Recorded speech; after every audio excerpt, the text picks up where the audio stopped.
السلام علیکم۔ پروگرام دن بھر میں آپ کو خوش آمدید کہتے ہیں، میں ہوں ذیشان بشیر۔ ناظرین، پاکستان تحریک انصاف کے لیے اہم ترین دن تھا۔ بلے کا نشان ایک بار پھر سے پاکستان تحریک انصاف کو واپس مل گیا ہے۔ پشاور ہائی کورٹ نے الیکشن کمیشن کا 22 دسمبر کا فیصلہ کالعدم قرار دے دیا۔ پشاور ہائی کورٹ کے 2 رکنی بینچ نے یہ محفوظ فیصلہ سنایا۔ پشاور ہائی کورٹ کے جسٹس اعجاز انور اور جسٹس سید ارشد علی نے پی ٹی آئی کے انٹرا پارٹی الیکشن کے خلاف دائر درخواستوں کی سماعت کے بعد یہ فیصلہ محفوظ کیا تھا۔ دوران سماعت جسٹس سید ارشد علی نے پوچھا کہ الیکشن کمیشن نے کون سے سیکشن کے تحت پی ٹی آئی کے خلاف کارروائی کی۔ وکیل شکایت کنندہ نے بتایا کہ الیکشن ایکٹ کے سیکشن 215 کے تحت کارروائی کی گئی، جس پر عدالت نے استفسار کیا کہ الیکشن کا رزلٹ تو 7 دن کے اندر جمع کروایا گیا ہے۔ وکیل درخواست گزار کا کہنا تھا کہ الیکشن کمیشن نے دیکھنا تھا کہ سیکشن 208 کے تحت انٹرا پارٹی انتخابات ہوئے۔ سب نے کہا جو بانی پی ٹی آئی کہیں گے وہی ہوگا۔ جسٹس اعجاز انور نے ریمارکس دیے کہ یہاں تو سب جماعتیں ایک ہی خاندان کے لوگ چلاتے آ رہے ہیں، شاید یہ واحد جماعت ہے جو ورکرز کو آگے آنے دے رہی ہے۔ عدالتی کارروائی کے بعد بیرسٹر علی ظفر نے میڈیا سے بات کی اور ان کا یہ کہنا تھا کہ آج تحریک انصاف نے ایک بڑی کامیابی حاصل کی ہے، جبکہ بیرسٹر گوہر خان پاکستان تحریک کے چیئرمین، انہوں نے بھی میڈیا سے بات کی اور ان کا یہ کہنا تھا کہ پاکستان تحریک انصاف اس کامیابی پر خوش ہے۔ انہوں نے میڈیا سے گفتگو کرتے ہوئے مزید کیا کہا، آپ کو وہ دکھاتے ہیں۔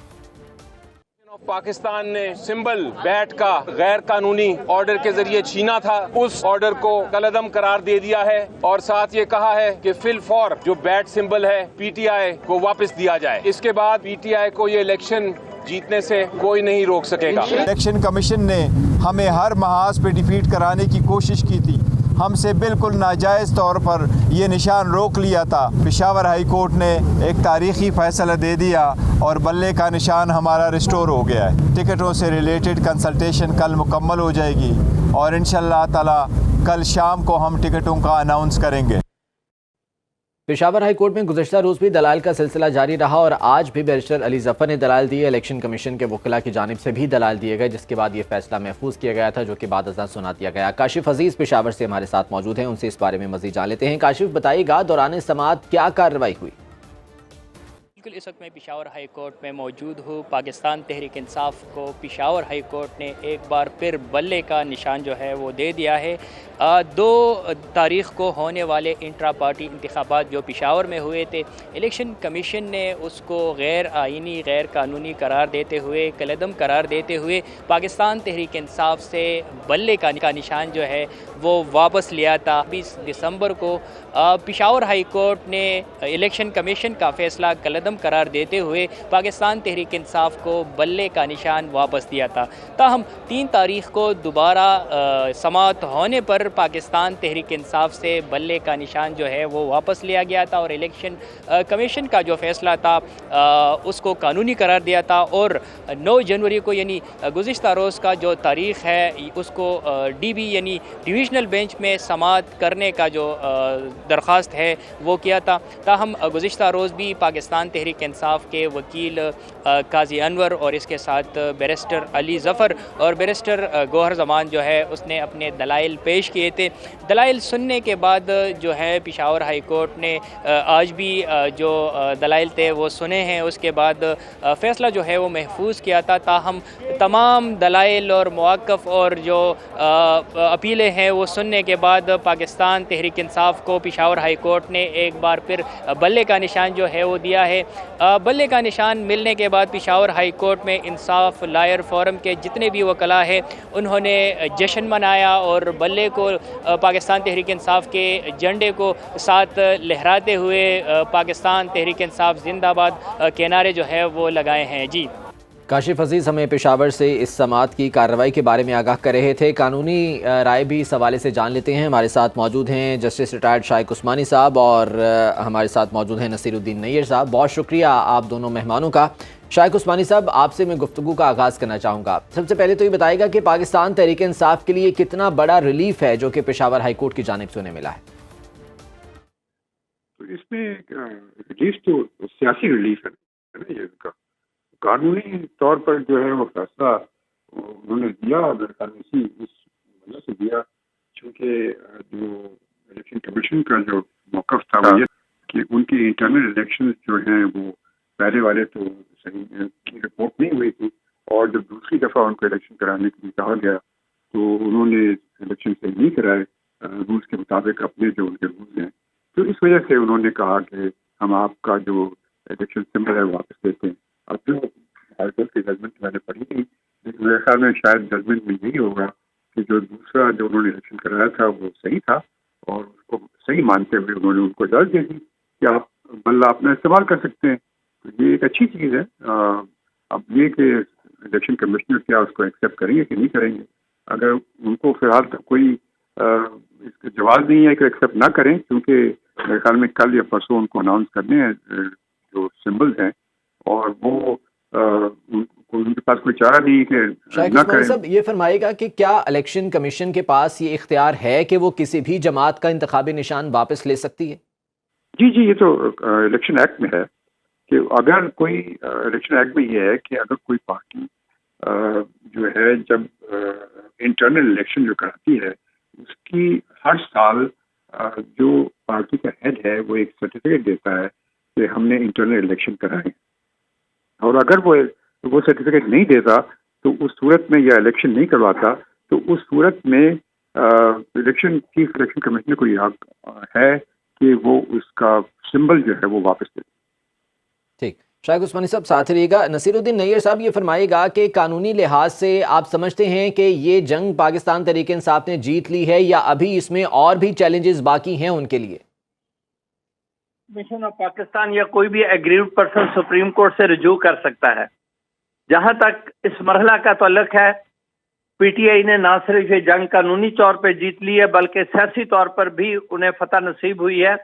اب ان کی جماعت ایک نئی موٹیویشن کے ساتھ، ایک نئی اسپرٹ کے ساتھ انتخابی عمل کا حصہ بنے گی. پہلے جو ان کے نامینیشن پیپرز کثیر تعداد میں ریجیکٹ ہو گئے تھے، ان میں خاصی بڑی تعداد کے نامینیشن پیپرز ریسٹور ہو گئے ہیں by the tribunals constituted by the election commission. اب جو پوزیشن ہے یہ محض بلے کے نشان کا مسئلہ نہیں تھا، ایک سیاسی جماعت کا ایک جماعتی حیثیت میں انتخاب میں حصہ لینے کا تھا، اور اس کے ساتھ ایک ریلیٹڈ ایڈوانٹیج تھا کہ اسپیشل انٹرسٹ سیٹس جو چاروں صوبائی اسمبلیوں میں اور قومی اسمبلی میں موجود ہے، وہ کسی بھی جماعت کو حاصل کردہ نشستوں کے تناسب پہ تقسیم ہوتی ہیں. اگر ایک کوئی جماعت انتخاب میں حصہ نہیں لیتی تو بطور جماعت ایک سمبل کے ساتھ تو اس جماعت کو کسی بھی تناسب سے کوئی حصہ نہیں ملے گا، چونکہ اس کا کوئی جماعتی کریکٹر نہیں ہوگا. پاکستان میں جو سیاسی نظام ہے، جو جمہوری نظام ہے، وہ کثیر الجماعتی سیاسی نظام ہے. اس کثیر الجماعتی سیاسی نظام میں کسی ایک سیاسی جماعت کو محض تکنیکی بنیادوں پر انتخابی عمل سے باہر رکھنا اور اس کے لوگوں کو مجبور کرنا کہ وہ ایک جماعتی حیثیت کی بجائے آزاد امیدوار کے طور پر حصہ لیں، تو یہ ایک غیر جمہوری عمل ہوتا. اب پی ٹی آئی ایک جماعتی حیثیت میں حصہ لے گی، ایک سمبل کے ساتھ الیکشن لڑے گی، اور جتنی بھی وہ نشستیں حاصل کرے گی صوبائی اسمبلیوں میں اسی تناسب سے انہیں اسپیشل انٹرسٹ سیٹس ملیں گی، خواتین کی اور مائنورٹیز کی. جتنی نشستیں وہ قومی اسمبلی میں حاصل کرے گی اسی تناسب نیئر سے صاحب یہ فرمائے گا کہ الیکشن کمیشن کی جانب سے سکے گی. نیئر اور صاحب دوسرا فائدہ پی ٹی آئی کو اب یہ ہے جی کہ ایک سیاسی پوائنٹ سکورنگ جی پیپلز پارٹی کو آزاد تھی، پی ایم ایل این آزاد تھی، دوسری بڑی جماعتیں آزادی کے ساتھ سیاست کر رہی تھی. پی ٹی آئی کو مختلف دشواریوں کا سامنا تھا اور یہ محض بلے کا نشان واپس نہیں ہوتا تھا. ایک سیاسی جماعت کی ایک جماعتی حیثیت انتخابی عمل کا حصہ نہیں بن پاتی. اب پی ٹی آئی ایک جماعتی حیثیت ٹھیک سے آنے والے انتخابات میں حصہ لے گی، اپنے امیدواروں کو ٹکٹ جاری کرے گی. الیکشن پروگرام کے مطابق 13 جنوری کو سمبلز الاٹ ہونے ہیں. اب پی ٹی آئی کے کینڈیڈیٹس کل یا پرسوں اگر انہیں ٹکٹس مل جاتے ہیں، جن دو افراد کو بھی، وہ اپنے ایک کامن سمبل کے ساتھ پورے پاکستان میں یا جہاں بھی انہیں امیدوار دستیاب ہیں، اپنے امیدواروں کو اپنی جماعت سے کے پلیٹ فارم سے امیدوار بنا سکتے ہیں. ان کے ووٹر کو یہ صحیح اورینٹیشن ملے گی، اچھا اویئرنیس ملے گی کہ نہیں ہمارا صاحب یہ کینڈیڈیٹ فرمائیے گا کہ ابھی آپ نے کہا کہ ٹیکنیکل گراؤنڈز پر جو ہے کسی پارٹی کو آؤٹ نہیں کیا جا سکتا. جو انٹرا پارٹی انتخابات کے حوالے سے الیکشن کمیشن کی جانب سے اعتراضات عائد کیے گئے تھے، آپ سمجھتے ہیں کہ وہ ٹیکنیکل گراؤنڈز پر تھے اور ان میں کوئی ایسی جان نہیں تھی کہ وہ برقرار رہتے، اور اسی بنا پر پشاور ہائی کورٹ نے یہ فیصلہ کیا ہے؟ وہ مینلی ٹیکنیکل تھے. دیکھیں صاف نظر آ رہا ہے کہ کافی عرصے سے پی ٹی آئی کی ہر غلطی الیکشن کمیشن کو نظر آ رہی ہے.